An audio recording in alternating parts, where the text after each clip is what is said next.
welcome to another episode of BAM! That's Boris and Matt Weekly, the show where we talk about sports, the show where we talk about entertainment, and then at the end, we bring it all together to chat some sports entertainment. And boy, oh boy, do we have a really busy week. This week, we're going to be covering NBA playoffs, NHL playoffs, baseball technology, baseball tanking, some quick F1 news. Then, on the wrestling side, we have Impact Wrestling. We have one special match requested by a listener, you. And then we're going to be chatting some best of Super Juniors.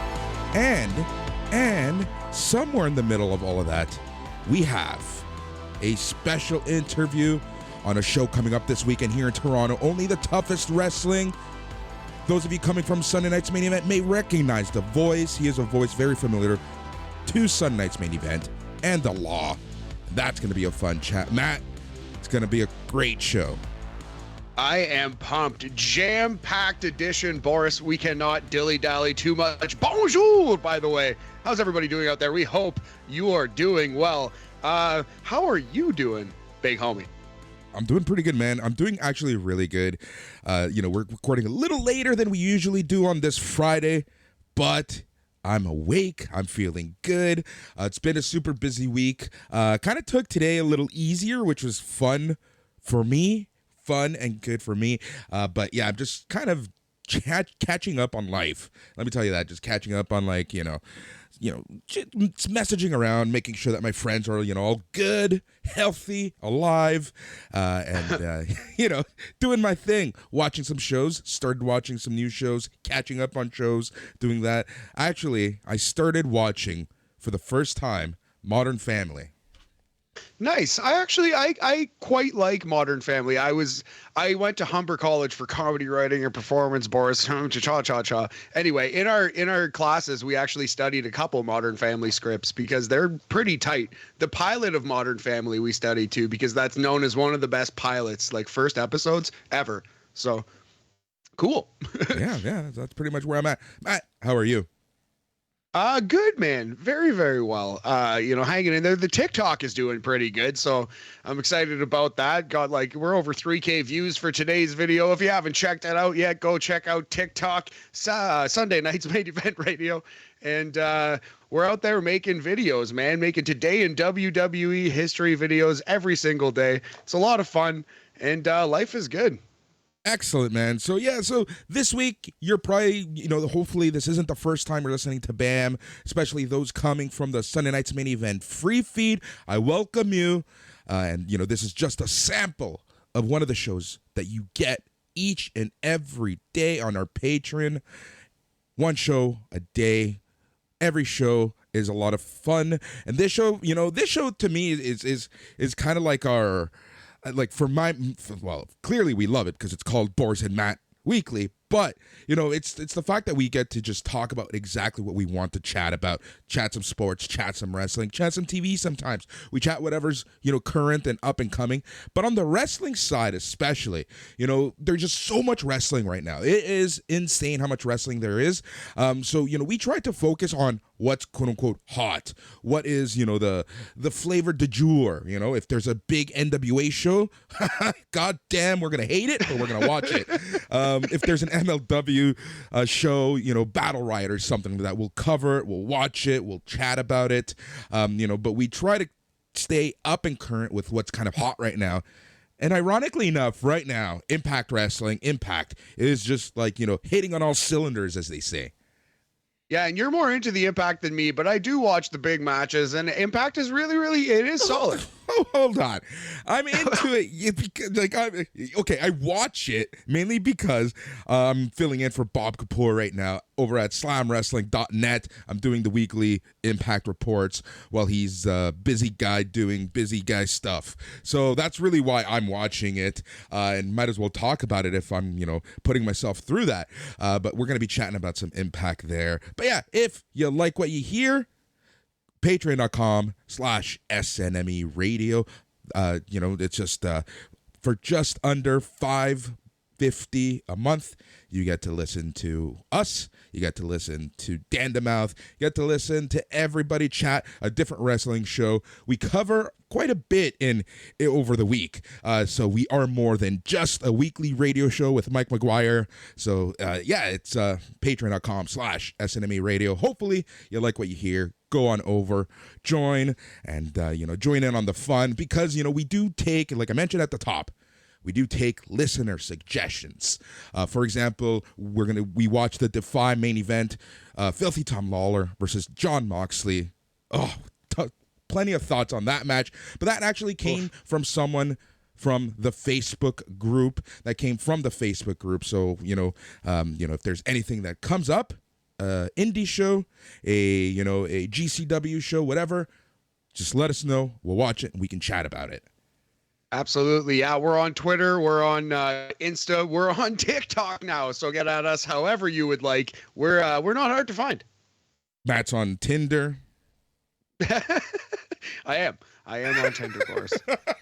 I don't know where I was going with that. All right, so let's get to it, dude. So tons of NBA playoffs, NHL playoffs. Let's start with the NHL. This year's NHL playoffs, it's like a tale of two games. I think every series has gone through two games so far.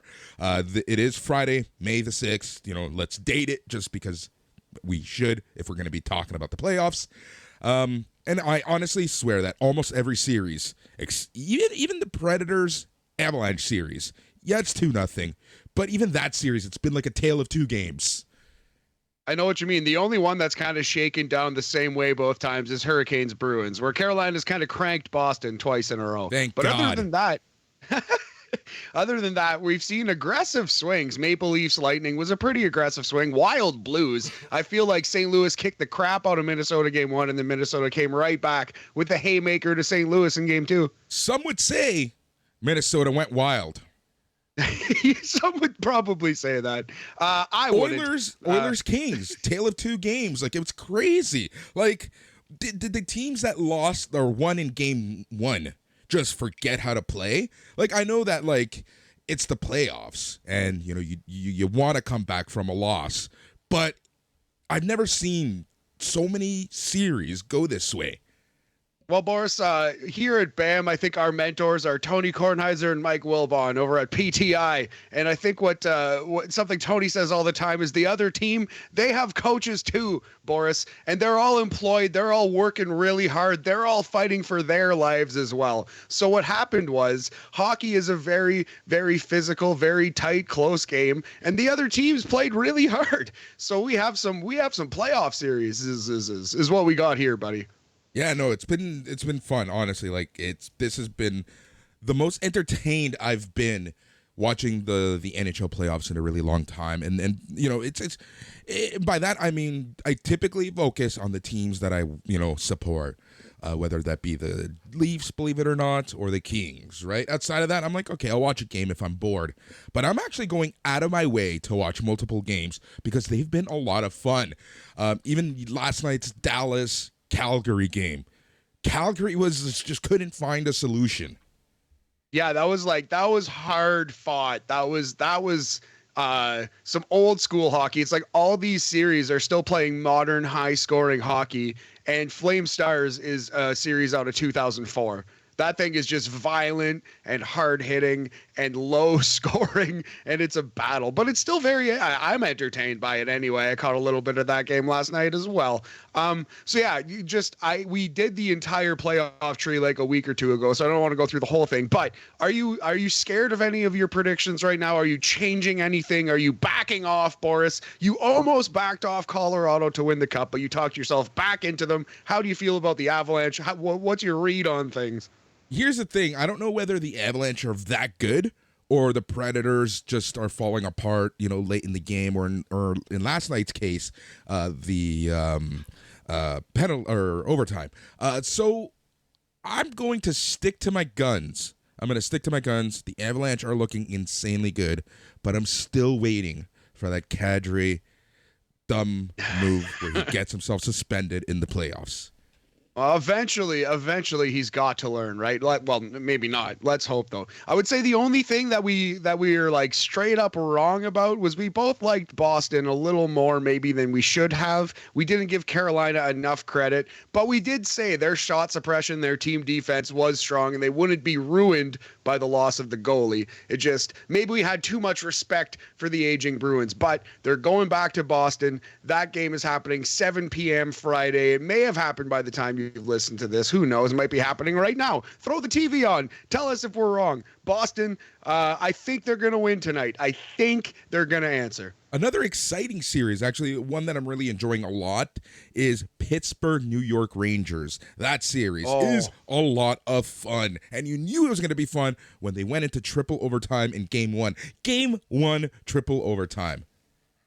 The previous record, I saw this on SportsCenter this morning, so if I'm wrong, blame them. But the previous record for saves over someone's first 2 playoff starts was 97, held by Roberto Luongo with the Canucks. Shesterkin has recorded 118, shattering that record. So, yeah, it's been very, very entertaining, very interesting hockey, but who of Pittsburgh? I don't know, man. Pittsburgh's running on fumes with Domingue in that. I don't like their odds.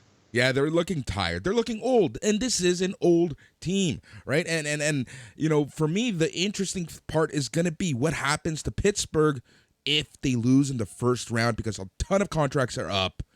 You know, is it time to rebuild? What do you think is going to happen to Pittsburgh if they lose in the first round? Well, I think win, lose, or draw, Malkin's probably gone. I don't know. Maybe he'll go back to play in the KHL, although obviously Russia's, it's not exactly like it would have been in 2014 or 15, say, right? So who knows, man? But I do think Malkin, win, lose, or draw here. If the Penguins win the Stanley Cup, I bet Malkin's gone. I bet there will be changes, but especially if they lose in the first round. Like, it will finally be the year that Evgeny Malkin switches teams. Yeah, it's going to be crazy, absolutely crazy.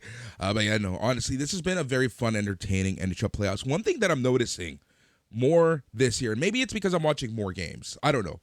You can tell me what you think on this, and that is there's been a lot of aggressors. There's been a lot of cheap shots and aggressors trying to start fights, and it just seems like I don't know how I feel about that. Well, it's the playoffs. I don't know if it's more than usual. Maybe it just stands out more because it's so different than it is in the regular season. But this is never really going to change. Maybe it will to some extent. But yeah, man, it's always going to be ramped up physicality. And there's always going to be people trying to get a competitive physical edge, you know? So I don't know. Right.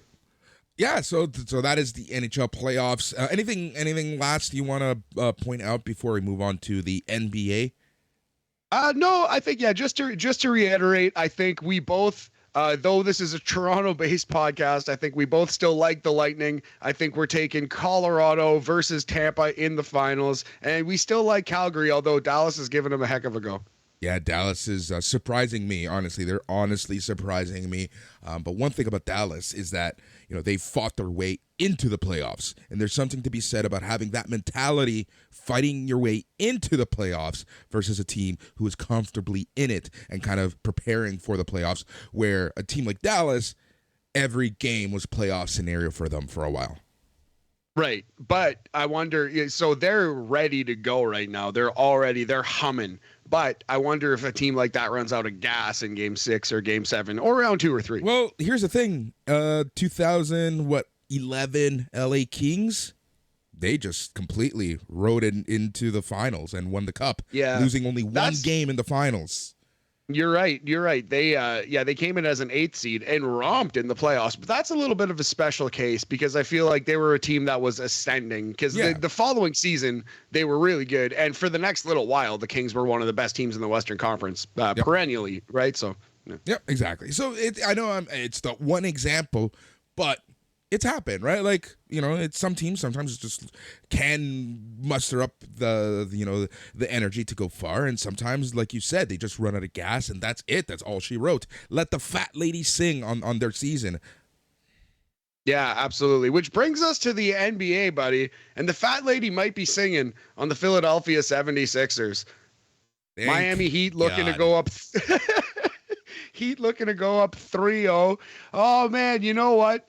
Obviously Philadelphia eliminated Toronto, and I'm not happy about this. I'm not saying like, yeah, get them, like this is some kind of, like hillbilly hick fan or whatever. But at the same time, like it is I don't know. The Raptors took a piece from the Philadelphia 76ers. Am I happy about it? No. Is it a thing that's clearly happening in front of our eyes? Yes. So there's that. Except Joel Embiid might not be able to see it because of his broken orbital bone. Come on. What?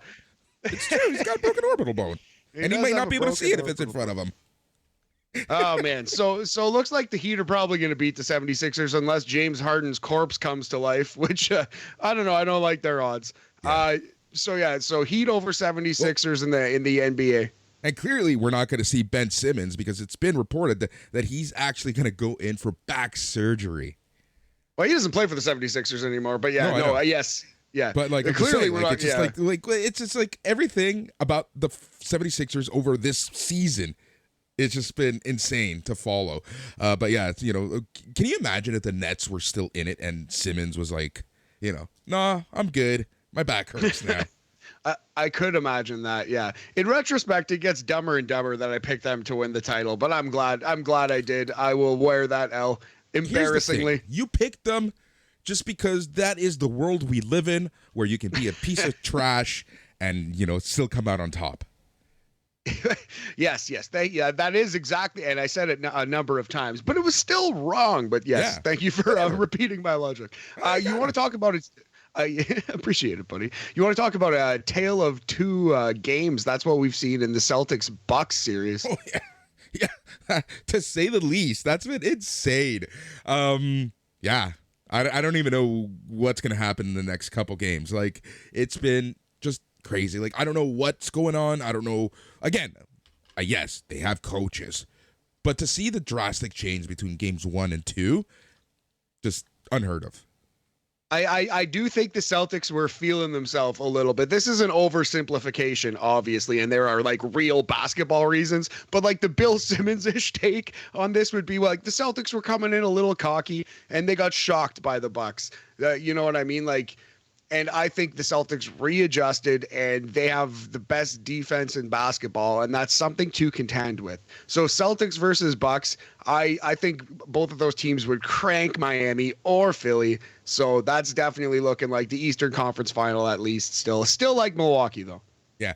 Milwaukee, though, like, and we like Milwaukee here on BAM, but other, people who are much, quote unquote, smarter than us, or at least get paid a lot more than us to talk about sports, people don't give the respect to the Bucks that they deserve. No, absolutely not. They're the defending fucking NBA champions, buddy. Like, don't get it twisted, right? Like, what is it like about the NBA circles? And this happens so much more in NBA than any other sport, I think, where, a team like the Raptors, when the Raptors were good, they were disrespected. The Bucks, reigning, defending champions, completely disrespected. You have, one of the best players in the league, and people are just looking over you. Yeah, there are injuries, right? They're missing some key players. But again, you look at the predictions, no one is like just wholeheartedly going for the Bucks at this point.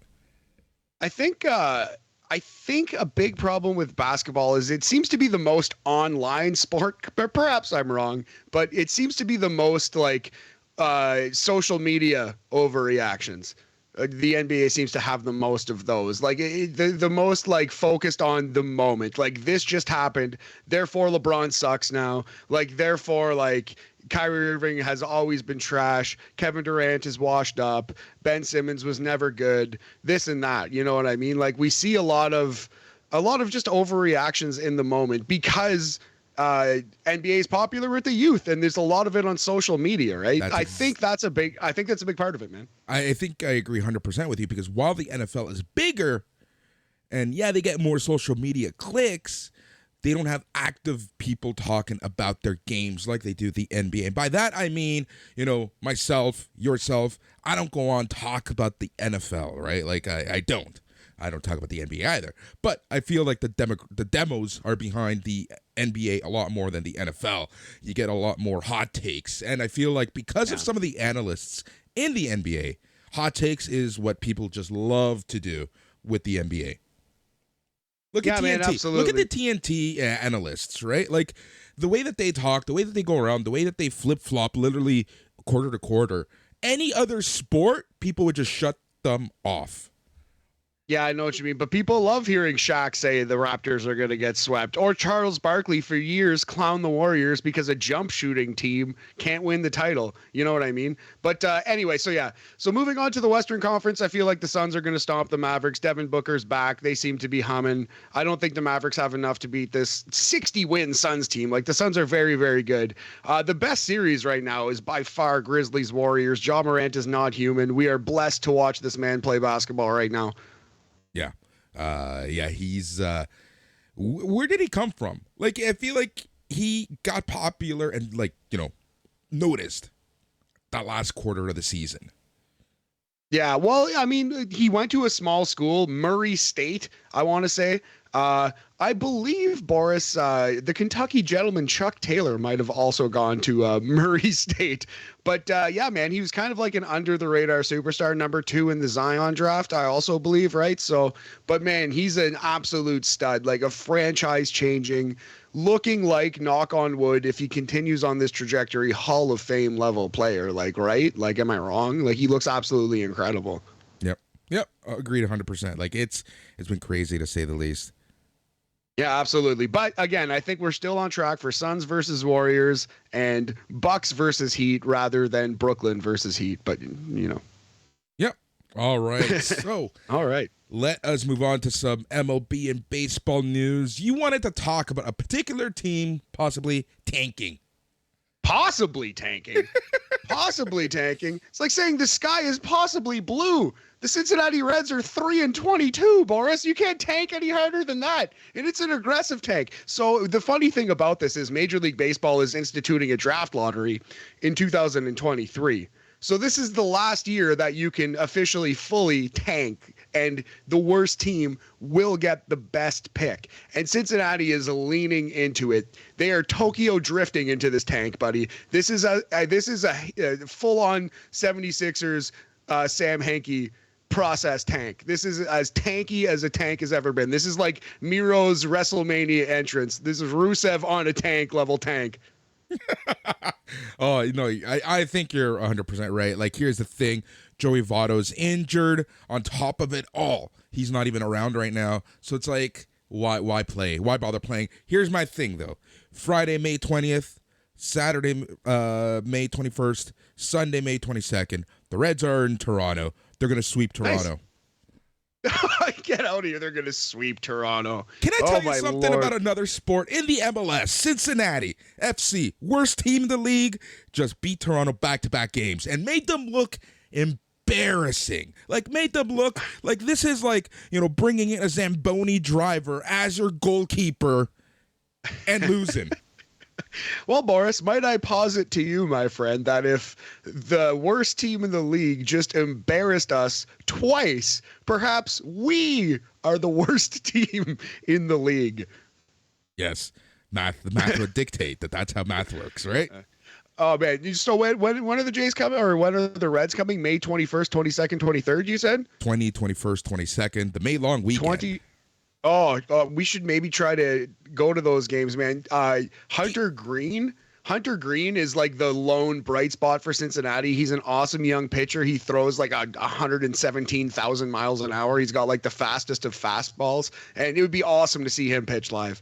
And I got him in fantasy too. So yeah, if Hunter Green's playing in Toronto, I want to go see that game. Yeah, and the tickets are going to be really, really, really cheap because it is Cincinnati. Exactly. Right? Exactly. The single worst team, a dumb-ass, shite-ass National League team. Yeah, we can get good seats for that. Yep, exactly. All right, so MLB, Cincinnati Reds tanking. Let's talk about some technology in MLB.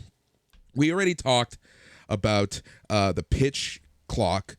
Pitch clock is coming in 2023. That's a thing. It's shaving off still 20 to 30 minutes off a game in the minors where it's being used. That's crazy. Like, I love that, to be honest, because, as I'm a baseball, I like to consider myself a baseball purist.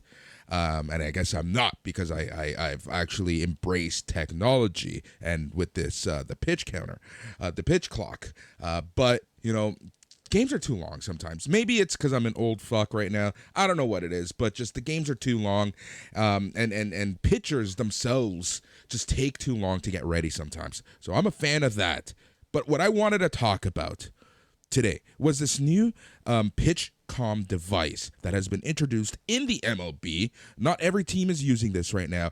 And essentially, this is thank you, Houston Astros, for cheating and fucking your way to the World Series and beating my Dodgers. This is the pitch comm that has been introduced to kind of counter sign stealing, which is a huge issue. Let's be honest here, Matt. The Astros were the team who got caught the most doing this, but every team does this. The Jays are actually constantly, being ridiculed and being shat on for sign stealing. Yeah, there's been questions around the Jays, been questions around the Yankees, Red Sox as well. Yeah, it feels like every team has been cheating in the entire history of baseball the whole time. So this is like you said, it's the new evolution. Sorry, please continue. No, I was just going to say, so PitchCom is essentially a technology that allows the catcher to call a pitch without actually putting signs down. The catcher has like a wrist device, puts in various signs, and then that sends a verbal sign to the pitcher. It'll whisper to him in sweet little nothings what pitch to throw. I don't know if it says the actual the pitch itself, but apparently it does. People were saying you don't even notice it. Mets reliever Adam Ottavino said, he says it sort of just whispers to you. It's like slider. So, it's kind of cool in that sense. But I want to ask you, what do you think of this? I don't mind it at all. I think it's kind of fun. I can understand a purist being, annoyed, but at the same time, it's a quick fix to a problem that was kind of ruining baseball, right? Like if people are pissed about the Astros, you can't also be pissed about this, right? If you didn't care that the Astros cheated and you think it was bull that they got punished at all, I can see that person being mad at this. I think this is cool, man. I think baseball should embrace technology more. According to CBC here, I have an article pulled up. So a thin band tucked inside a cap allows the audio to be heard at an adjustable level. This is envisioned to be used by pitchers, second basemen, shortstops, and center fielders. Signals communicated via pitch comm may only be given by the catcher in the game. They cannot be sent from the dugout, the bullpen, or any other different player currently in the field. Only the catcher. So those are the rules right now as they are drawn up. Yep, and it only tells you the pitch. You have to find a way to say and relay location. But what I do like about this is, number one, so obviously, the catcher, people don't realize how integral the catcher is to baseball. Catcher calls the game. Yeah, he might take some signs and some direction from the bench, but he's essentially the one who works with the pitcher, who knows the batters, who knows what's coming up next, who dictates how to get these people out, whether you want to strike them out or, allow them to hit to the field and let the defense take care of it. So the catcher is integral to all of this. What I really like, and I was going to mention, but you already brought it up, was the fact that when the catcher sends the message, pressing these little buttons on his wrist device, it sends it to not only the pitcher, it sends it to the center fielder and one more infielder.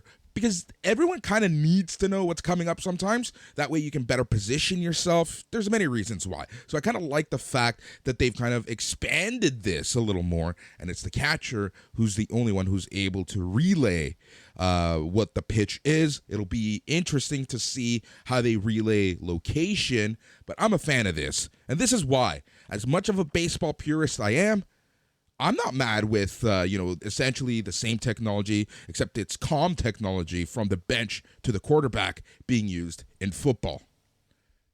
Yeah, exactly. And these things are used in other sports all the time, man. So like, and it's important to note that this isn't mandatory. You're not forced to use this. You're allowed to just go old school if you would like and not even pick up one of these devices ever in the game. You don't have to use these things.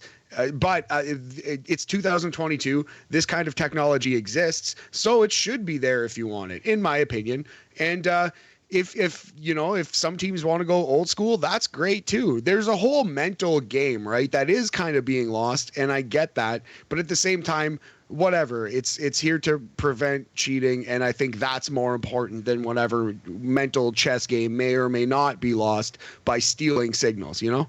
Exactly. That's the thing. Right now, that's one less thing that MLB has to worry about when it comes to like what's ruining MLB. So, I'm all for this technology. And my favorite part about all of this is more so the fact that, like you said, it's a case-by-case basis. If you're a purist of the pure pitcher and catcher, you don't have to use this technology. But I can see this in 5-10 years, everyone using this. Exactly. It kind of reminds me of like I don't know, any other, you could say a mask for goalies innovation. in hockey.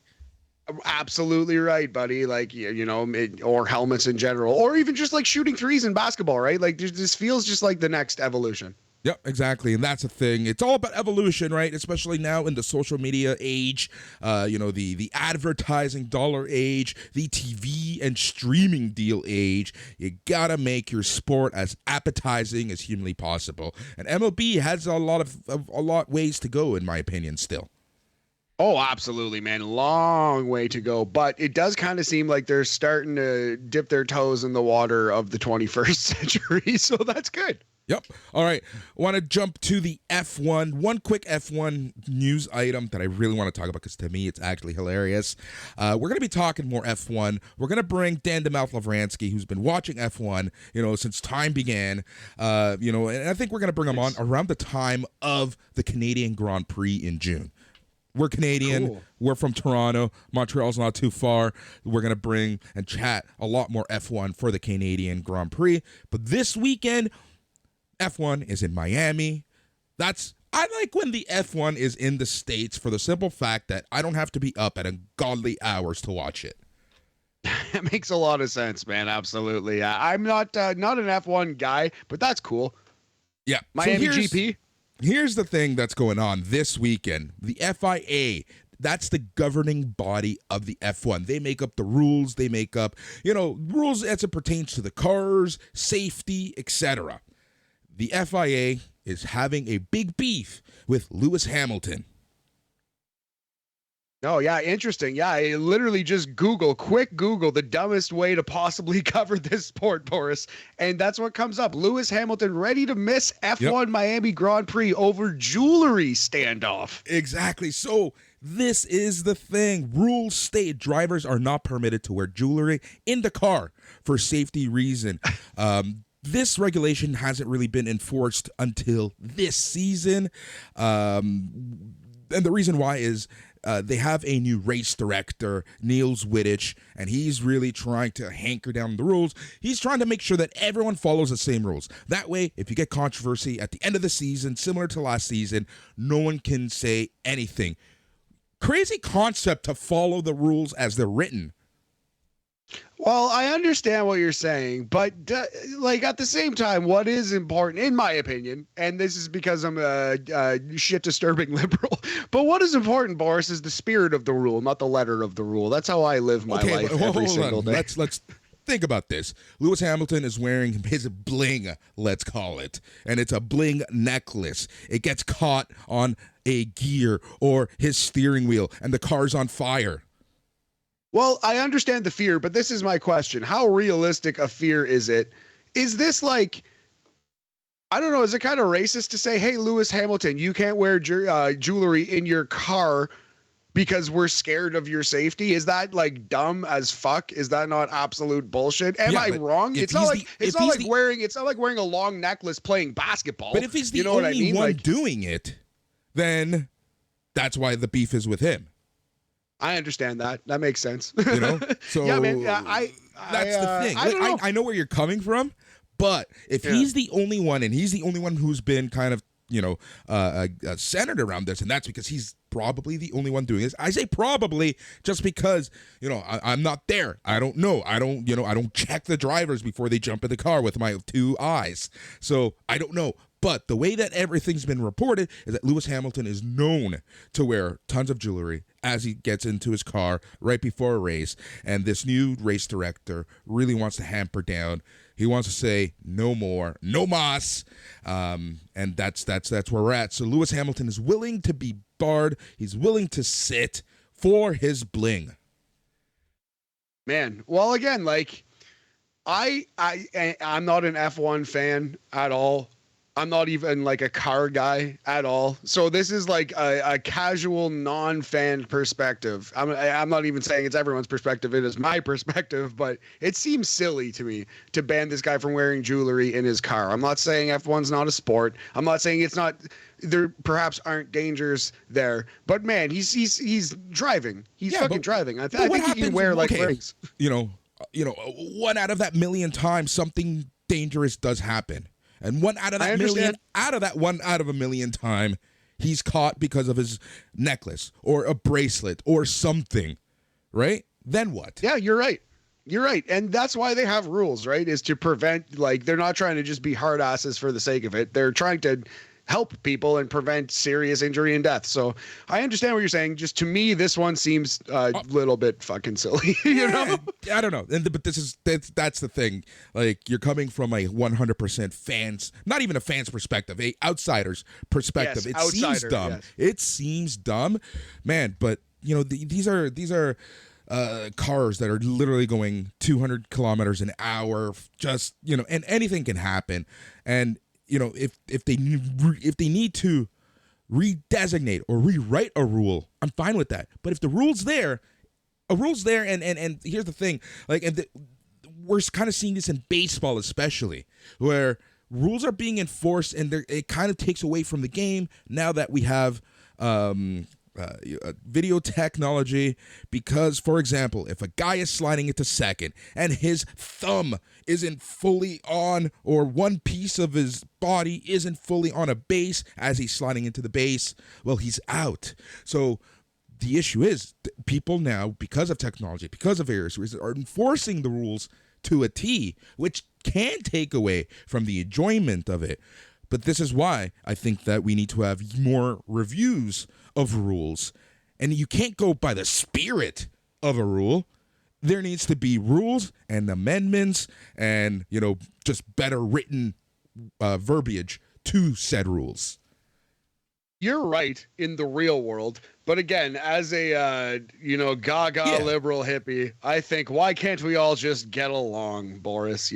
Why can't we find a compromise? But you're absolutely completely correct, especially about the instant replay thing. In all sports, you're 100% correct. Yeah, it's like we see it in the NFL quite a bit, but baseball is the one, I guess, because it's the one on the top of my head, because number one, I watch it the most probably, and number two, it's the sport where I find that, it's just taken away from a lot of enjoyment of the game.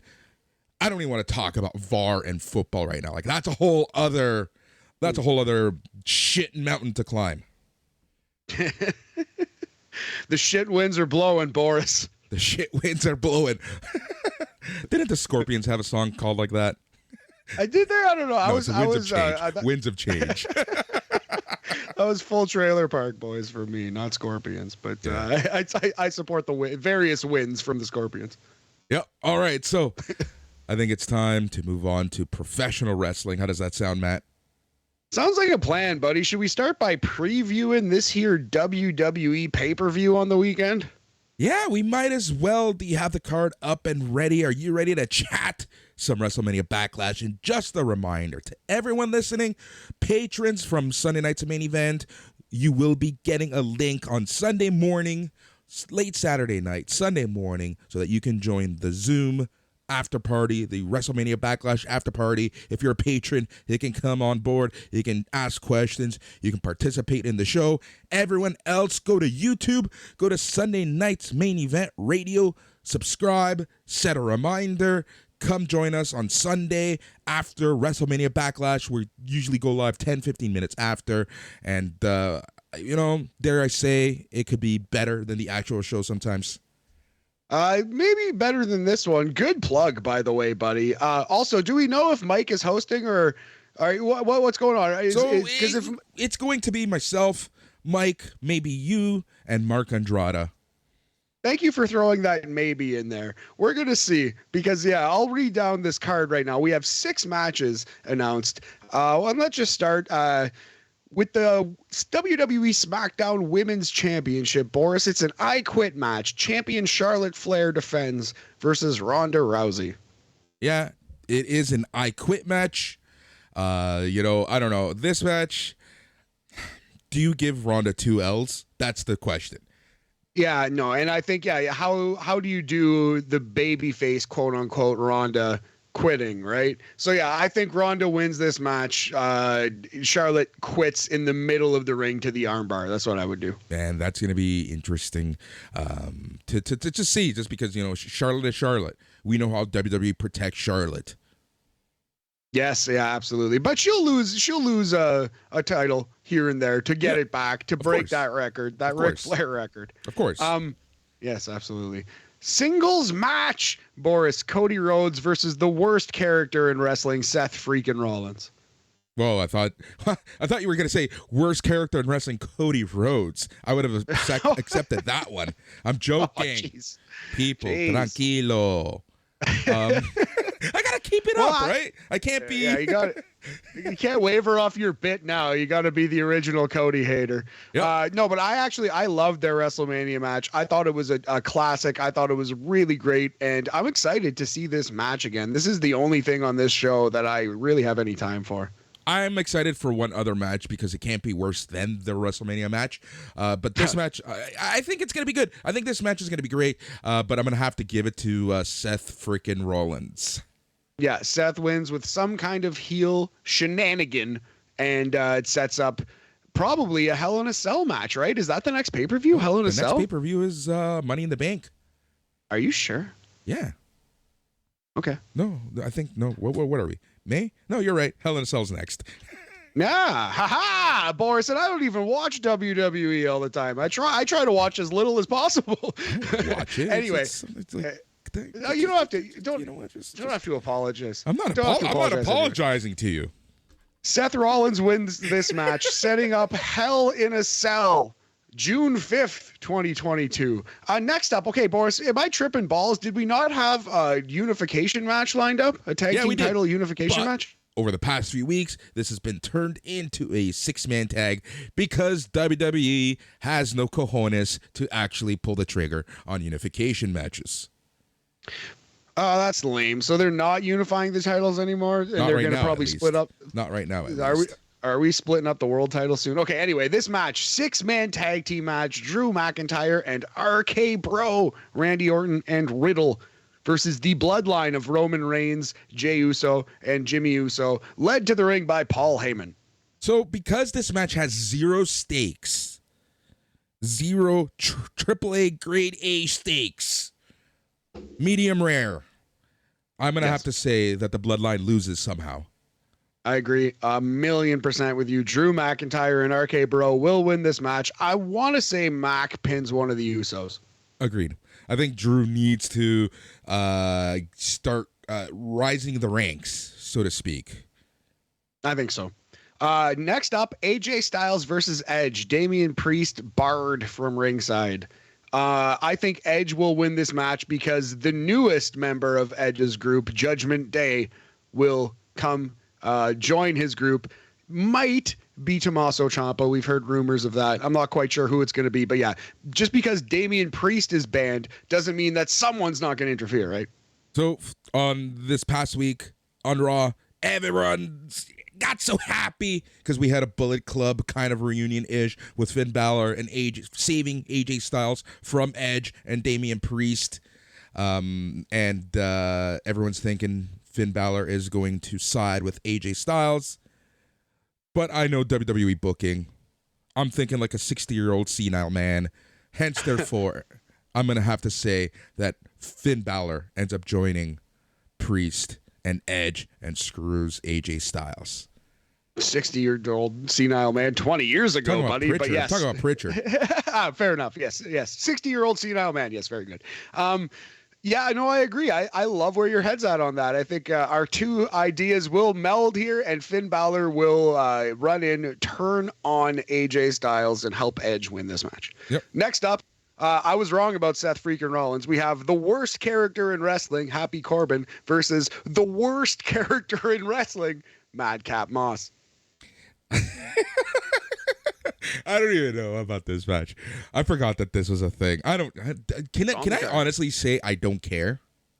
You know what's funny? And I didn't catch this actually. Credit to Vinny Verhey from the Brian and Vinny show for pointing this out on the latest Brian and Vinny show, but it's hilarious to me. Do you know that the NFL wouldn't even call Baron Corbin Happy Corbin because his current gimmick is so dumb? They didn't use his gimmick name. They called him Baron Corbin. They announced him as Baron Corbin, and they showed Baron Corbin up on the stage when he announced the NFL draft pick over the past weekend. That is not. I don't see that as they think it's dumb. They do that all the time. They don't know what's going on. They don't know how to announce their names. No, that's not dude, it's so dumb. No, let's be a little more tranquilo on that. Like I choose to believe. No, I choose to believe that they were given the name Happy Corbin, and they said, "What? No, that's fucking stupid. Does he have another name? Not at all. Call him Baron Corbin." Not okay, at all. Do I do not believe that for a second. This is just like let's shit when we can type of thing.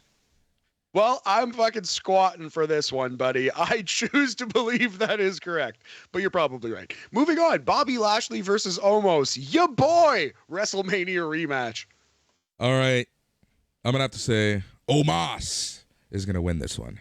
Yeah, sorry, excuse me. Omos. I think you're right. I think, well, maybe he doesn't, but they would have wasted, I'm going to say, a lot of time on this Omos guy just for Lashley to crunch him twice, beat him in an arm wrestling match, and be done with you. Be on your merry way. Yep, exactly. So Omos. Yeah, Omos, I think Omos will beat Bobby Lashley. So I'm on board with you on this. Right now, only those 6 matches announced. I'd like to see Ricochet defend the Intercontinental title versus a good wrestler in a long match. That would be nice. Yep. Exactly. There's so much to do, so much to go through. All right, so that is WrestleMania Backlash. Just a reminder, Sunday night's main event after party after WrestleMania Backlash. Sunday night's main event. Host Mike McGuire, myself, maybe Matt, and Mark Andrada are going to be joining you to run through that. If you want to be part of the show, chat on the show, chat with us, patreon.com/SNME radio, and everyone else will get a link for YouTube's, and you can watch and follow along on YouTube. Yes, sir. Yeah, like I said, Seth versus Cody, there's no reason to think that's going to be anything but a great match. If you go through that card, on paper, should be some good matches. Yeah, let's do it.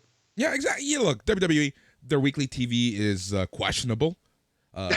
Dog shit, one might say. Dog shit, questionable. All right. And so when their pay-per-views aren't half bad, mostly.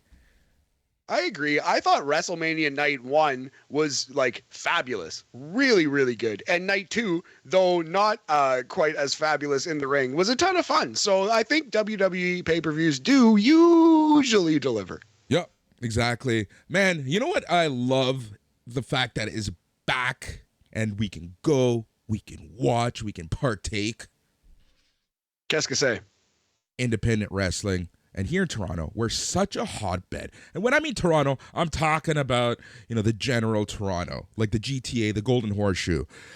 If you live anywhere around the Golden Horseshoe, you are like within minutes of an independent wrestling show from Friday to Sunday. It is a hotbed of wrestling, tons of wrestling shows. And Matt, we have a new promotion starting up Saturday, May 7th. That is tomorrow.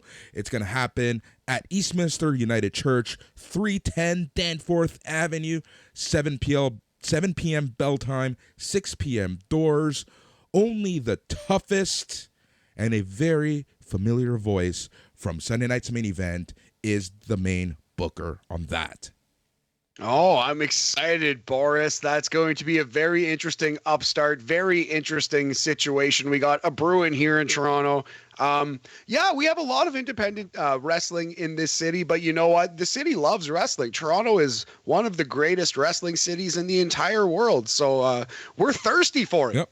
So, we can talk about this, we can promote it all we want, but we have, Donnie DaSilva on the show to chat, so we're just going to throw it to him. All right, I am joined by only the toughest promoter. Big show here in Toronto on the Danforth, May 7th. For those of you listening from Sunday night's main event, you may have heard this voice many years ago. He is Donnie DaSilva, but back then he was known as Big Daddy Donnie. Donnie, thanks so much for joining me. How you doing, Boris? Yeah, nice to be here. Yeah, it's awesome. So, you spent a lot of years in the business, and then you kind of took a hiatus. Now you're back. What brought you back into the business? Yeah, so I just had an article that was published yesterday on Slam Wrestling where I went into detail about that. Greg Oliver, who I've known for many years, contacted me and said, I would love for you to pen a guest article. I think it was Greg's clever way of getting out of having to do any work and interview me. So he put me on the spot and said, no, I think it'll be a better piece if you get to do some introspection. So I did. And really what it is, I was done with the wrestling business. When I walked away approximately 10 years ago from promoting shows and booking shows, I kind of felt like I had reached my apex with everything I wanted to do in the indie wrestling business. When I was running tours out on the East Coast of Canada, and we had the most stacked roster in the history of Canadian wrestling, outside of anything that the WWE has done, we had a roster that included Hulk Hogan, Kevin Nash, Scott Steiner, the New Age Outlaws, Bushwhacker Luke, Steve Corino, Tatanka, Ted DiBiase, Virgil. Like, it's an embarrassment of riches. The Nasty Boys. I'm almost embarrassed to go down the list because I know I'm going to forget guys. But there are even more big names that were on that show that I'm not even thinking of right now. But the point is, when I went through that tour, it was like 10 shows in 13 days. I think that's what it was. When that tour was finished, I thought to myself, how do I top this? Because I don't think we can. It's a pretty big loop that we just ran for independent wrestling. Yeah.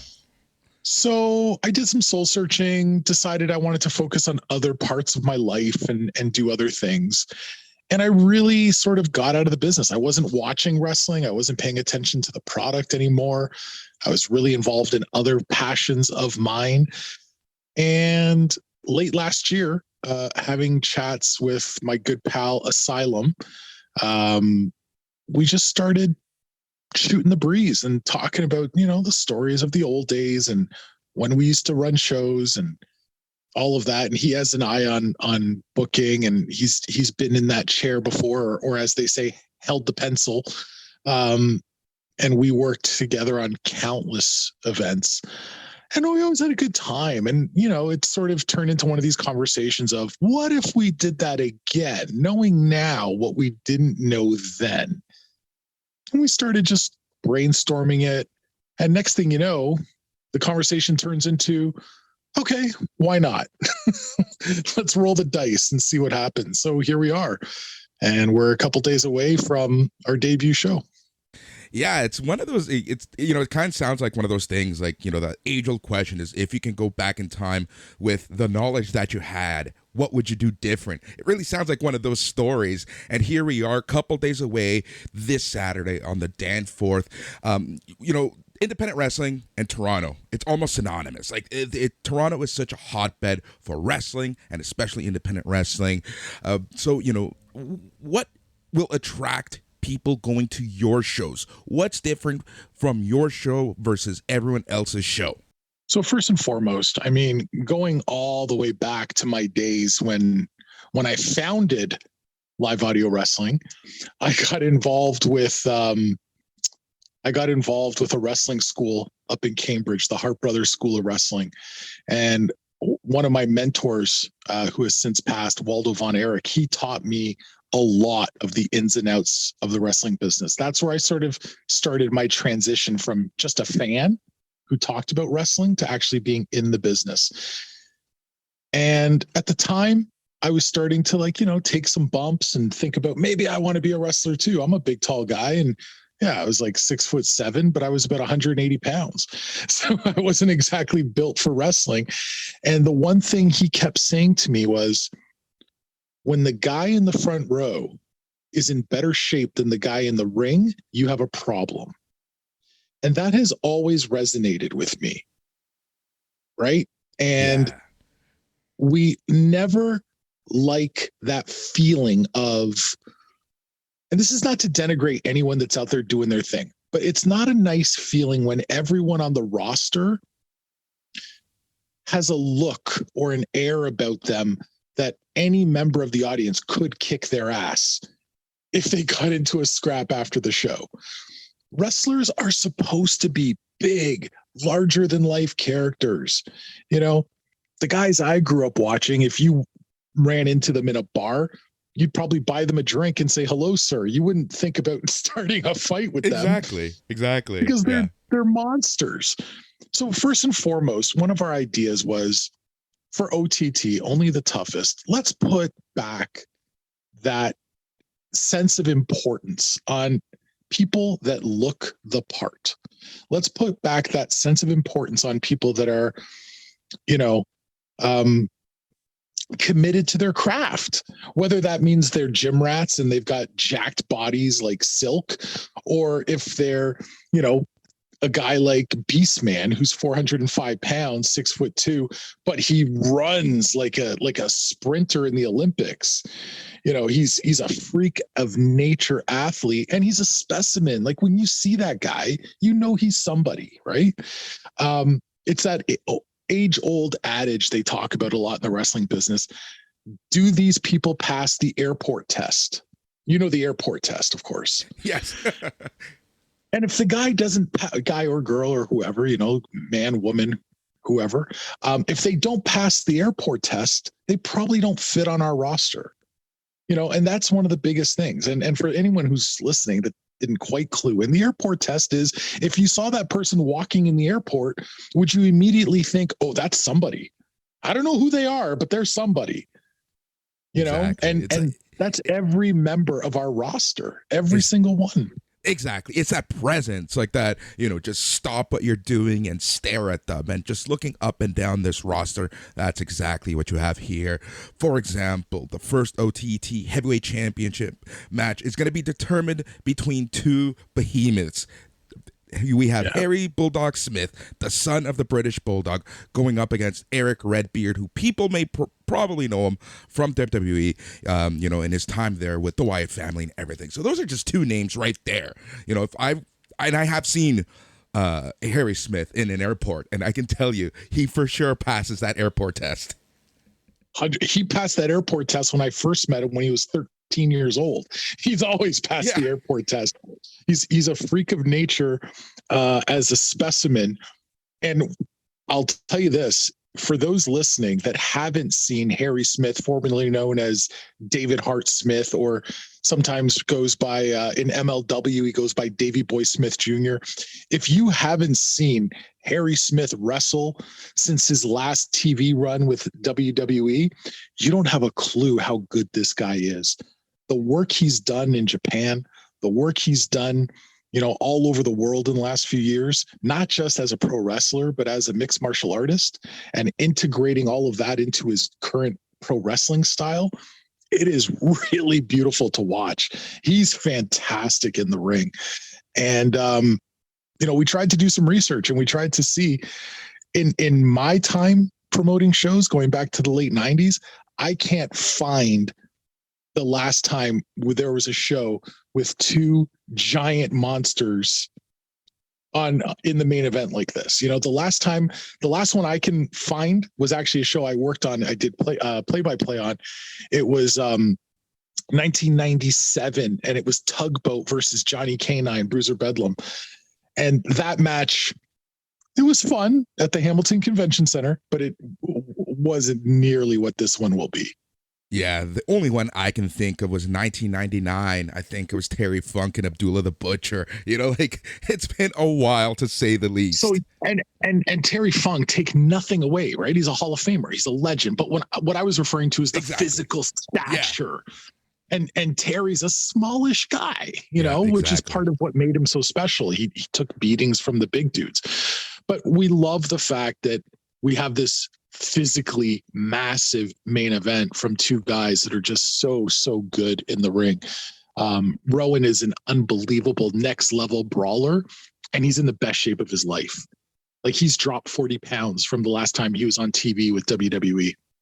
Oh, that's awesome. I'm really looking forward to that. And that's just the main event. Tell us some other local and out of towners that we're going to be seeing. Well, I already mentioned Beastman. Yep. 6'2", 405 pounds. He literally is a friggin' monster, this guy. He's never been to Canada before. He's making his Canadian debut, and he's going to be going up against a guy who's been around forever, like a guy who's been in Ontario indie wrestling, I think, longer than I've been in it. And that's El Tornado. Tornado's got, 3+ decades in the business. He's wrestled everyone under the sun. And that's going to be interesting to see, because Beastman is just so massive and agile and unpredictable. And Tornado is the veteran's veteran, right? So I think that's going to be a cool one to see. And on the flip side of that, you got a guy like Tornado who's got 3+ decades in the business. And then we got a young guy like Johnny DeLuca, who's one of the hottest things going in Ontario indie wrestling right now. This Saturday at our show will be his birthday. He'll turn 20 years old. He's a baby in this business. He's a puppy. And he's going to be fighting Xavier Woods. Xavier Woods, 6'6", 240 pounds, and he flies like a cruiserweight. He's super impressive, dude. He's got power. He's got the aerial game. He literally does everything. And I'm sure those guys are just going to go balls out and put it all on the line. I'm excited about the match that we have between John Atlas, a man who's literally conquered all odds, defeated cancer, come back and beaten the odds and continues to talk about his journey and his battle.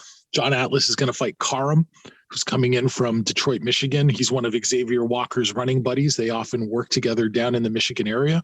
That night, they won't be teaming, but they'll both be on the show. We also have a tag team match that I'm super excited about. The Southern Vultures, which is the team of John Greed and Rex Atkins. They're going to be taking on a brand new team created specifically for OTT. They're called the Can-Am Kings, Silk and Sugar Dunkerton. Sugar is electric. He is absolutely electric. When you listen to him speak, when you watch him work, the guy is so much fun and so talented. And Silk, trained by one of the best trainers ever, Ron Hutchison. And Silk is just absolutely jacked. I mean, he's got muscles that other guys don't even have spots to put muscles, Yeah. He is a specimen, and maybe the prettiest drop kick in the province.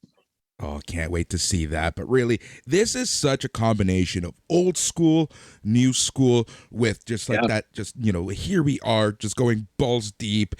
So OTT debut show this Saturday, May 7th at the Eastminster United Church. It's 310 Danforth Avenue, 7 p.m. bell time. Where can we find you?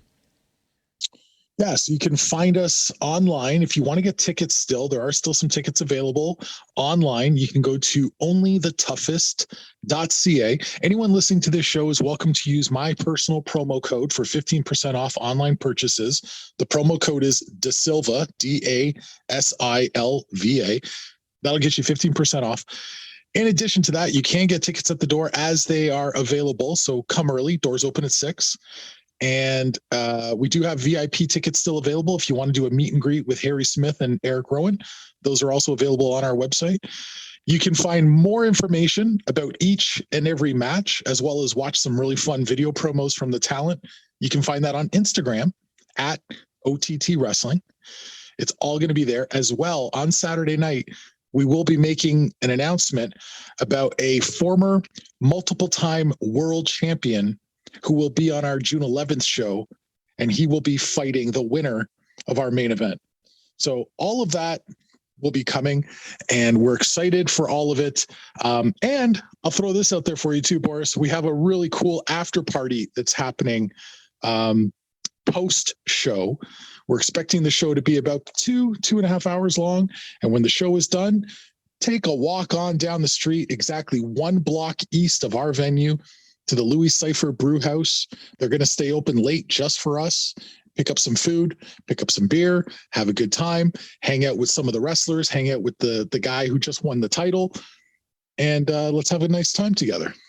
Oh, I'm really looking forward to it. Donnie DaSilva, thank you so much for coming on. I'm really looking forward to it, and I hope we can have many more chats down the road about Only the Toughest. Thank you so much. Thanks for your time, Boris. All right, so I want to thank Donnie DaSilva. That's Only the Toughest here in Toronto on the Danforth tomorrow night. That's Saturday, May 7th. Check it out if you have the time. I think it'll be a great show. Harry Smith, Eric Redbeard in the main event. Don't you dare miss it. Haha, that's the catchphrase. I love what you did there, buddy. I'm very excited. Good get, homie. Yep. All right. So we have, man, this is a jam-packed show. Tons to talk about. And every week, it's just like, I hate, it's always hard to kind of figure out what we're going to talk about because this wrestling is so busy right now. But there's certain news items that kind of we can't not talk about. And that is, this next one is one of them. That is, Freddie Prinze Jr., formerly part of the creative team at WWE, has his own podcast, loves wrestling, loves chatting about wrestling. And over the past several months, he's really been talking more wrestling, more, starting up a promotion. And he's thinking of it. He's really thinking of it. So he kind of talked about his vision for a future wrestling promotion that he wants to start in the next 18 months. So this is his vision, my friend. He wants to do a 2-hour show. He says and claims he has the money for a 3-year plan. He wants to own the space where this is filmed. Pretty smart. That way he doesn't have to rent. That way, he won't get booked out, etc. So he wants to own where they are. So here's where the things get interesting. He wants the storylines based in reality. Not sure exactly what that means, but I guess a more grounded view to storylines and storytelling. Yep. He wants the men and the women to have equal time on their shows. But here's where things get the most interesting. He wants this to be a SAG show. He wants this to be part of the Screen Actors Guild, which means that the performers are part of the Screen Actors Guild, which means that they will be given health care, health benefits, etc., and is essentially a union in Hollywood. So that, to me, is the biggest takeaway from this announcement, non-announcement, hearsay, talking points that Freddie Prinze Jr. has. So sounds amazing. Good luck. The thing is, if the SAG thing happens, if he actually does kind of pull this off and can get even like a couple people, this could really clean out the NWAs, the MLWs of the world, because who wouldn't want that if you're not currently WWE or AEW? And even if you are, you would still kind of want it. But especially if you're just toiling away on the indies and Freddie Prinze Jr. comes along and he says, hey, do you want to work for me and be in the Screen Actors Guild Union? And you'd be like, yeah, that's pretty good. So, again, we'll wait and see. Here's another thought, though. What if the wrestlers who join this promotion get blackballed from other shows, independent shows, because they are now part of said union? Fuck them. They're in the Screen Actors Guild. I know. I'm just saying. You're right. You're right. That there are promoters and there are people who are going to invest shit ton of money to blackball a wrestler who goes and kind of joins this union. Like, to me, I'm all for it. Like, I'm all for a wrestler getting unionized. I'm all for this. I'm just saying, We know the tactics. We know that companies like Amazon and Google throw billions. You know what's sad? They throw more money to not unionize than they would for their people to be in the union.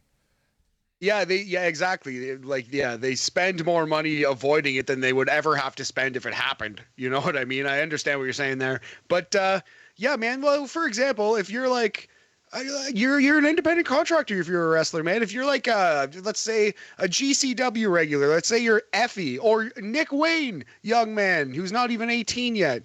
You tell Brett Lauderdale and Joey Janela, respectfully, to suck my dick, and you join the Screen Actors Guild. That's what you do. Who cares if GCW blackballs you? I don't give a shit. I'm in the Screen Actors Guild. I'm good to go, man. I got, like you said, health insurance, all those benefits. Like, you can get further acting jobs. That's an opportunity beyond what Game Changer Wrestling is going to offer you. And not to pick on them, what any independent promotion would offer. So I'm sure the people might be quote unquote blackballed, but who cares? Yeah. You've moved on to better things.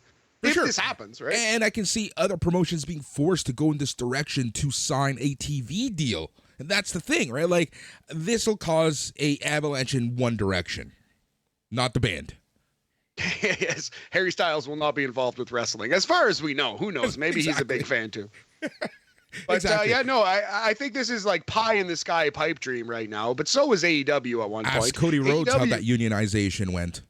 Exactly. AEW said a lot about sports-based reality programming too, and we have Malachi Black turning people evil, but not really, but sort of, and you know what I mean. AEW is not exactly like the UFC a lot, but I still love AEW. I'm glad it exists, and man, if this happens, this could be, to use the term again, a game changer.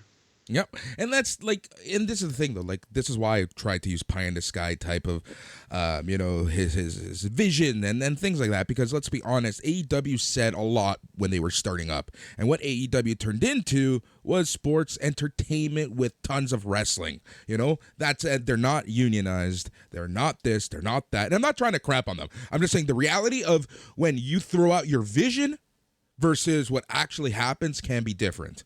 But I support the vision wholeheartedly. Absolutely. I agree with that, buddy. All right, man. So let's move on. Let's jump to New Japan Pro Wrestling. Their Best of the Super Juniors 29 is starting on May 15th in Aichi. The finals are going down June 3rd, and it has been announced, or both blocks have been announced. So we're going to run through the blocks. We're just going to give our initial thoughts.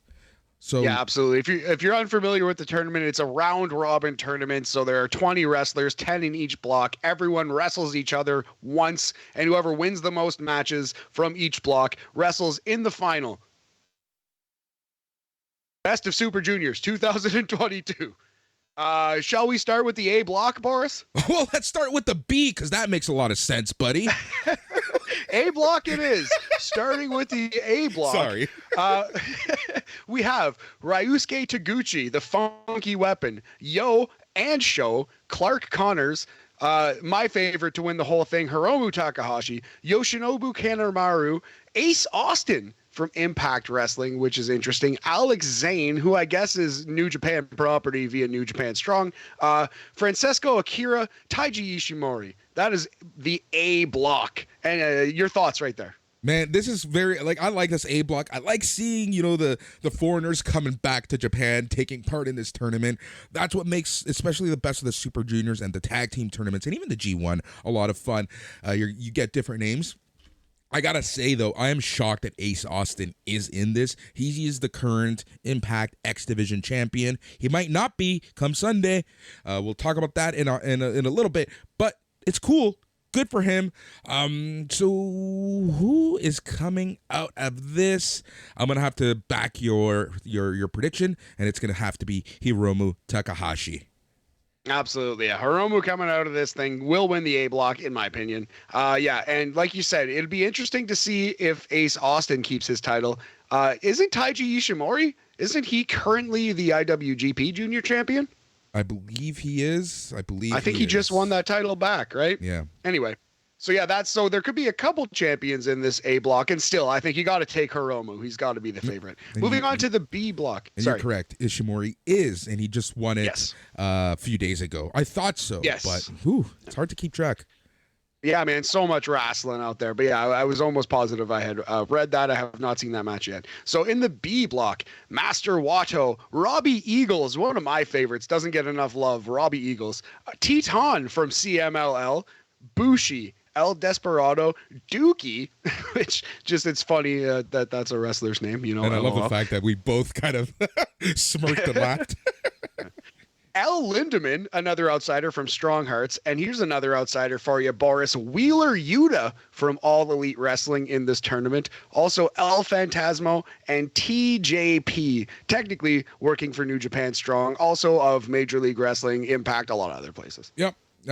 That's a very interesting. I like this B block. This B block has a lot of foreigners, has a lot of different styles, a lot of part-time guys, for lack of a better term. And I include TJP a part of this. Just anyone who's a Strong. I don't really consider them part of the full-time roster. Because we see them in other promotions. Anyways, doesn't matter. So this one is a very well-grouped group. It's hard to my heart. And just because I'm a mark, says Wheeler Yuta is going to go far. But realistically, I think that El Desperado is going to win this group. Yeah, I can see that. It's going to be Desperado or Phantasmo, maybe Robbie Eagles. It will be a New Japan wrestler. I do think they're probably going to do a thing where it looks like Wheeler Yuta could win. It'll come down to the last day. But, yeah, so I do think, you said Desperado. I'll say El Phantasmo. You say El Desperado. Yep. There we go. So Best of Super Juniors, May 15th to June 3rd. We're going to be covering it in some shape, way, or form here on BAM. We might not watch every single show, every single match, but we will bring you probably some form of coverage here. Yeah, we'll bring you updates, and we'll definitely watch the final. I assume we're both taking Hiromu over L blank.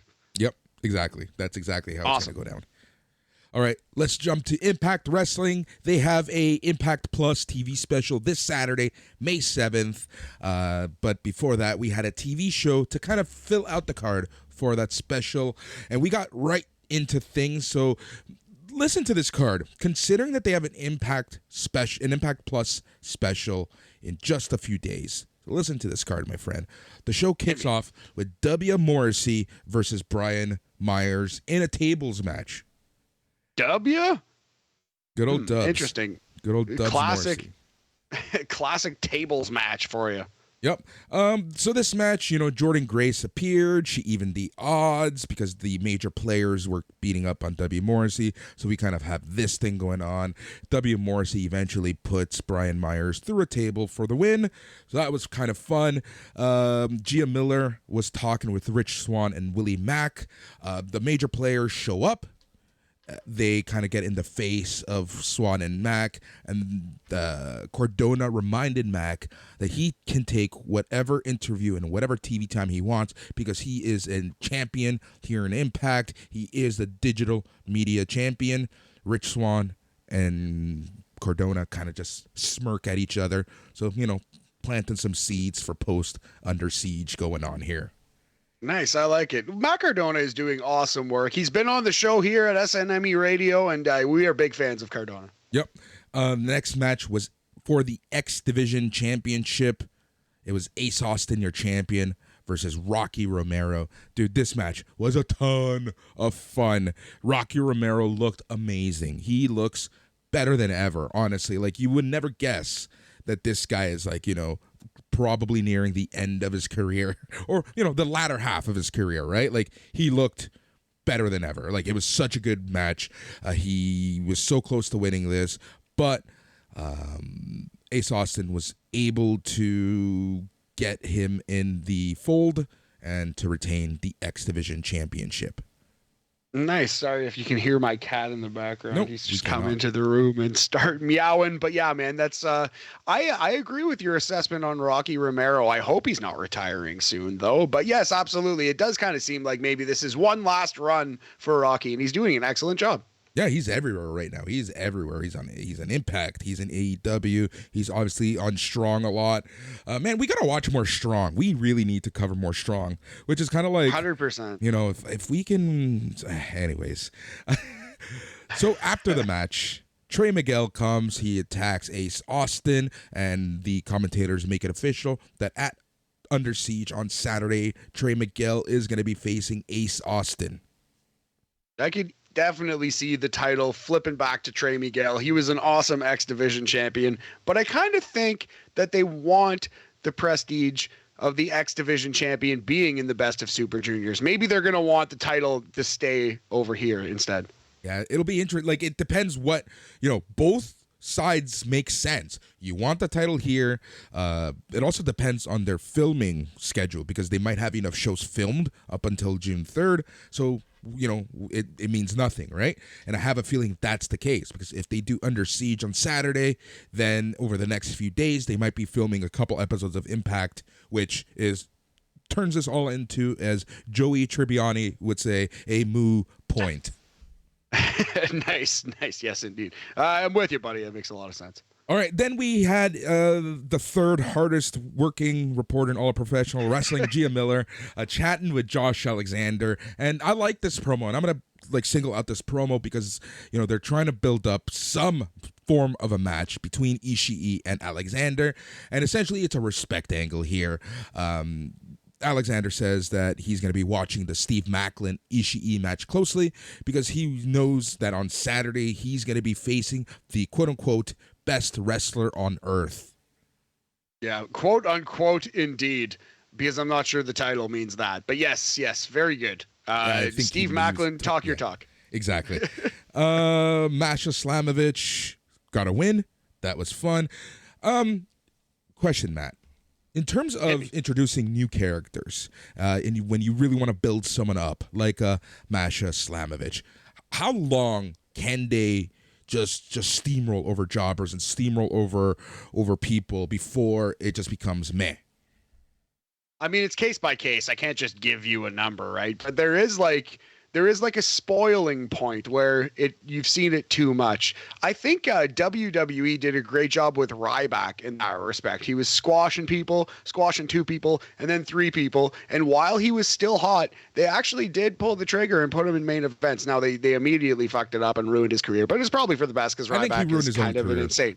Yeah, he's kind of an insane asshole. But I mean, in terms of they ruined his push with the whole CM Punk thing, that Ryback thing would have worked though, had they actually had the balls to put the title on him. Now, I'm not advocating ending CM Punk's reign for Ryback. What I'm saying is, if they wanted to push that character to the utmost, it could have worked. And I think there is a spoiling point, and it's possible that Masha Slamovich needs to finally face real wrestlers. Yeah, exactly.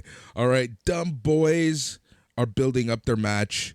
They have a tag team title chance. I can't believe I was about to say opportunity. God damn it. You I hate were. myself so I heard much. it. I heard it. God, I'm going to cut that from the show. Now, Dumb Boys versus Violent by Design this Saturday at Under Siege. Matt, we're going to run down the card, but I'm just going to ask you this right now. Do you give the belts to Dumb Boys now? Yes. Why not? Let's do it. All right. Rich Swann and Willie Mack versus the Bullet Club's Jay White and Chris Bay. Fun match. Go out and watch this match. This is a very good tag team match. Jay White, Chris Bay end up winning. This ends up turning into a schmoz when Honor No More come out to attack White and Bay. Good Brothers come out. It's a huge-ass sprawl to kind of end this segment. That sounds like something the Good Brothers and Bullet Club would do. Those no good hoodlums. Yep. Tomohiro Ishii versus Steve Maclin. Steve Maclin, it's interesting to kind of see. I know a lot of people who really like what he's doing, and I know a lot of people who just find him super boring. I'm kind of in the middle with him. It's hard. I don't know. I think that if he had a little more character, he'd be a lot better. But his in-ring is pretty damn good. And he kind of had a really good match here with Ishii. And it's exactly what you thought it was going to be. It was two heavy, beefy men who like to hit. And that's exactly what you got. It was just forearm slaps back and forth. Steve Maclin tried to be cute.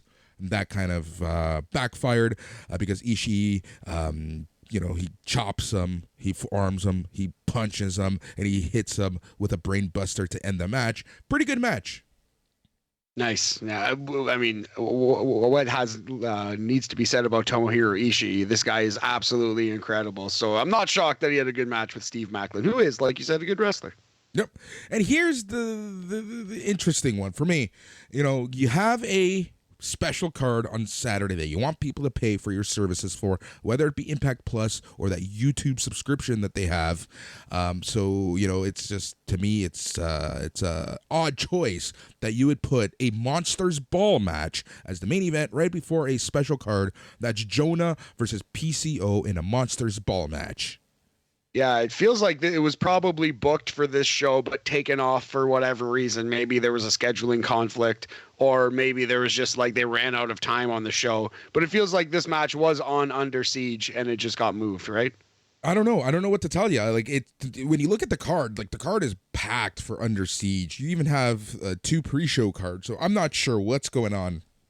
Regardless, maybe this is how they want to sell, pay-per-views. But, this kind of lends into something that I've been hinting at.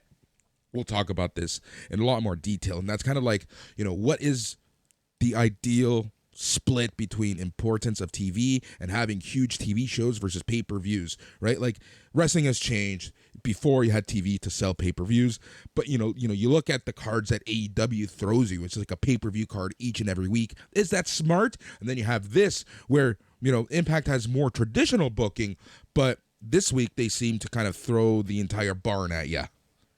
Yes. Yeah, I disagree with AEW. I disagree with your point on AEW. I don't think they do that. I don't think they throw a pay-per-view card at you every week. Yeah, well, okay, more often than not, they do. Well, sometimes they do. Sometimes they do. More but the opener not, this week, I don't think so. The opener this week. The only reason you're saying that is because this week was a lesser card than most. But let's be honest, most weeks you have 4 matches that Tony Khan wants to market as dream matches, first time ever matches, or whatever the hell marketing term he wants to use. It doesn't mean it's true. I don't think they're wasting matches on AEW anyway. But that's the thing. That's the conversation we're going to have at some point. Anyways, Monsters Ball match, PCO Jonah. It's exactly what you would think. Crazy match. PCO ends up winning. Should you watch this match? I don't know. But for sure, I don't think the war is done between the two. It's hard to say. It depends what's your cup of tea. If you like a hardcore match, this isn't the most hardcore of matches, but it was entertaining enough. There's that like, car accident, thing where with PCO, where just he's just so insane, and then you factor his age, and it's just like, what is going on with this man? It's absolutely crazy. It's like he thinks if he'll never stop, if he never stops, if he never slows down, he'll like never, what I mean, actually feel the pain. It'll never catch up with him. Maybe he's right. I don't know. Maybe he's just made of rubber. I don't get the PCO thing at all. But yeah, this guy's like 60 and he's still flipping off the top rope through tables. Yep. All right, so this leads us into Under Seige, which is this Saturday, Impact Plus and YouTube. All right, let's run through the card really fast. So pre-show match, Rich Swann versus Laredo Kid. On paper, pretty solid. Definitely lucky to get that for free on YouTube. Yep. Pre-show, Madison Rayne versus Giselle Shaw. I feel less lucky. This is more of a pre-show match, but good on you. All right, so let's get to the main card. Alex Shelley versus Speedball Mike Bailey. That could steal this entire show. That's going to be dope. Yep. Chris Sabin versus Steve Maclin. I feel like I've seen that match a bunch in Impact recently, but that's fine. These, again, 2 really good wrestlers, going to be a very strong And match. remember, this isn't... I like to, kind of akin these shows to Saturday night's main event as opposed to a pay-per-view. They're more special cards than pay-per-views. Makes sense. Yeah, so the next match is Bullet Club, Switchblade, Jay White, Carl Anderson, Doc Gallows, El Phantasmo, and Chris Bay versus Honor No More's Eddie Edwards, Matt Taven, Mike Bennett, Kenny King, and Vincent. Yeah, big old 10-man tag. It'll be fine. Bullet Club's going to Bullet Club, unfortunately, in this match. Yes, they will. All right. Then you have for the AAA Reina de Reinas Championship, Taya Valkyrie versus Deonna Purrazzo. Interesting. Yeah. So Deonna Purrazzo, fresh off the main event of AEW Dynamite here, trying to regain her Reina de Reyes championship. Taya's got to keep this, right? I think so. I think that's the clear choice, the more clear choice.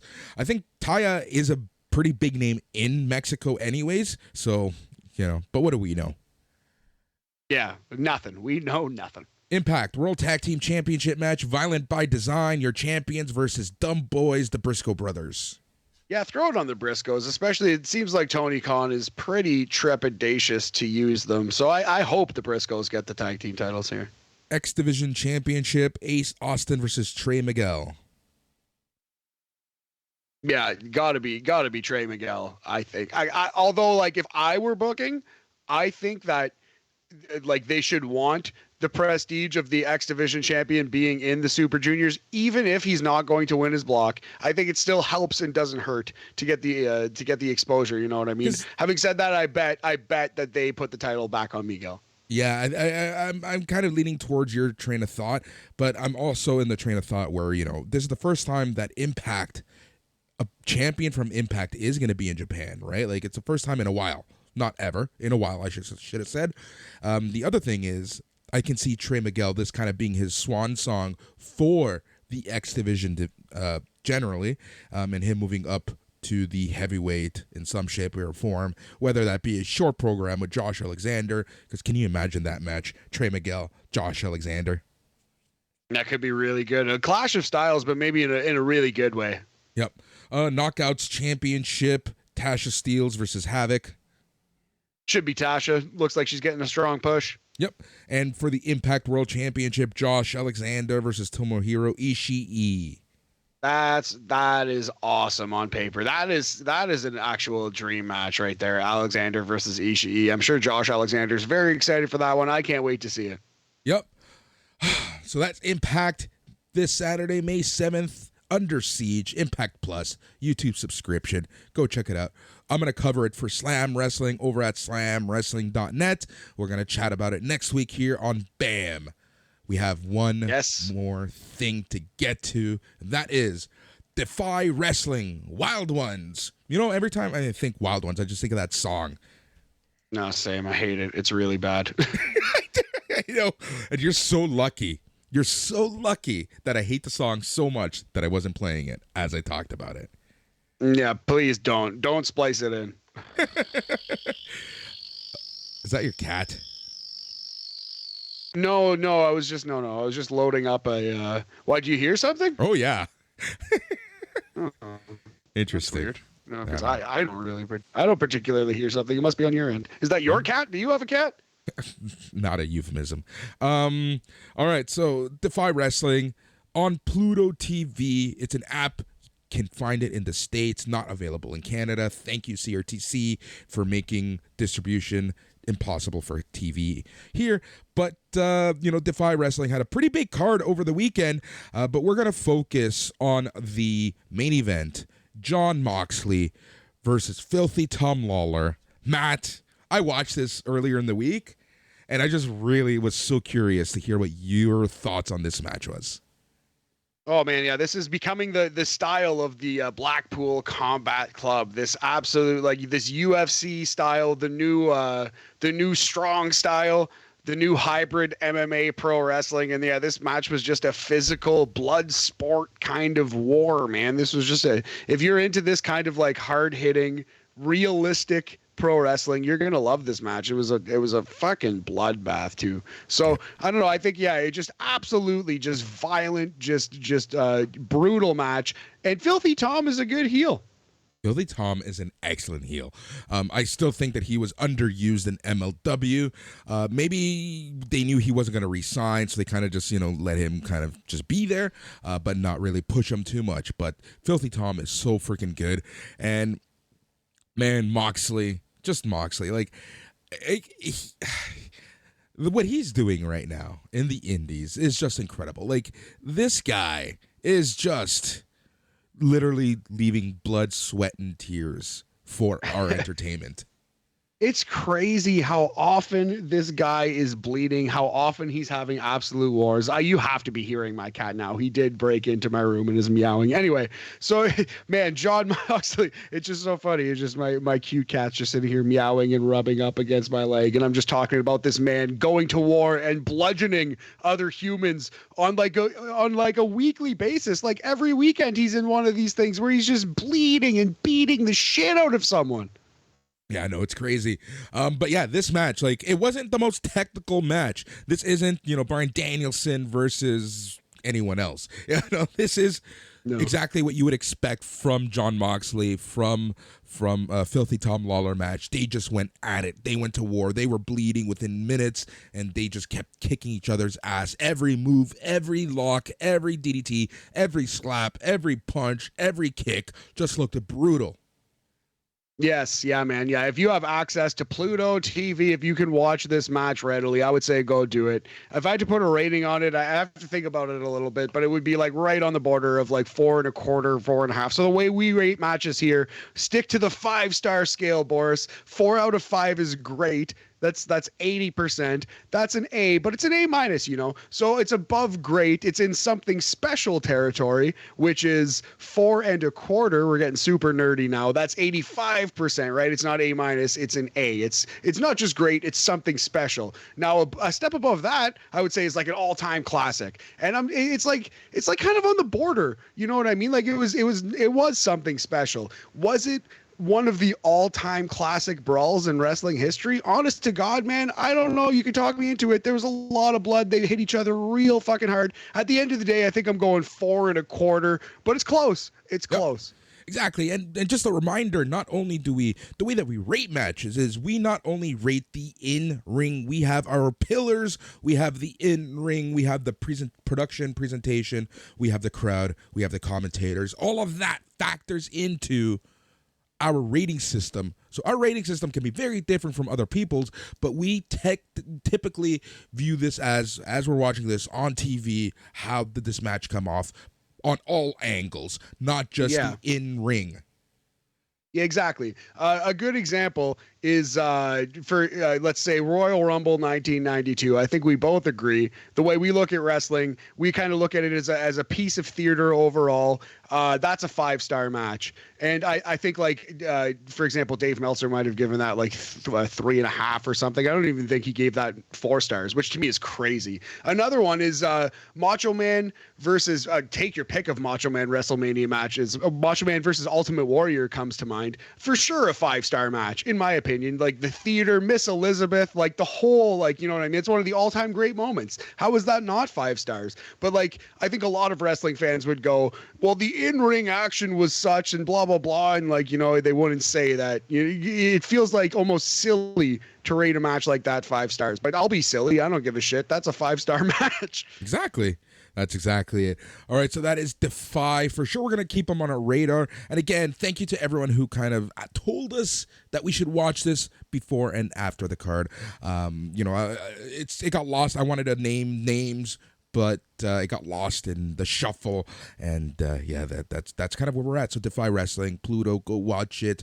Or, if you have other means to watch wrestling, you just go and throw it on Defy from the weekend. And we're all if good. You know how to navigate the gray web. But yeah, Defy Wrestling out of Seattle doing some awesome work. Really, it seems like the hottest indie in the United States right now. Yeah, between them and Game Changer Wrestling, for sure. I will want them to take the cake. Just remember, speaking of indie wrestling, Only the Toughest here in Toronto, May 7th on the Danforth. Only the Toughest, Eric Redbeard versus Harry Smith. Dude, we have so much going on here on Sunday night's main event. In terms of shows, tomorrow you have those shows. Saturday we have the Smack Daddies talking all things SmackDown. And then we have our Rampage Ramble, where myself and Joe Aguinaldo this week are going to be chatting all things Rampage. Just a reminder, well, by the time you listen to this, you've probably already watched Rampage, but Rampage is on at 5:30 p.m. Eastern on Friday, so that's an early one. Yeah, that's it. Good, though. I'm excited to actually watch the show at a reasonable time on Friday. Yeah. And then on Sunday, we have the flagship show with Mike McGuire chatting all things pro wrestling with Dave Meltzer and guests. We typically have roundtables and panels chatting the week that was professional wrestling. That's Mike McGuire every Sunday. Sunday night's main event. And then on Sunday evening this week, we have WrestleMania Backlash, the after party, featuring a various slew of hosts and you, the patrons. If you want to be a patron, go to patreon.com/SNME Radio. $5.50 a month. That's all it costs to get one wrestling show a week, similar to this show, but a little more focused on shows themselves. We're the smorgasbord of professional wrestling shows, but you get one TV show each and every week, including personalities like Dan DeMatha and others. So that's the Patreon. Man, we have so much to get through. Again, thank you for listening, whether you're a first-time listener or the 45th time listener here on BAM. I want to thank each and every single one of you. Yes, thank you all for coming. Thank you all for listening. Check out the TikTok. Yeah. He's Matt. I'm Boris. Until next time, everyone, stay a little tranquilo. Be safe. We'll be chatting to you later this week.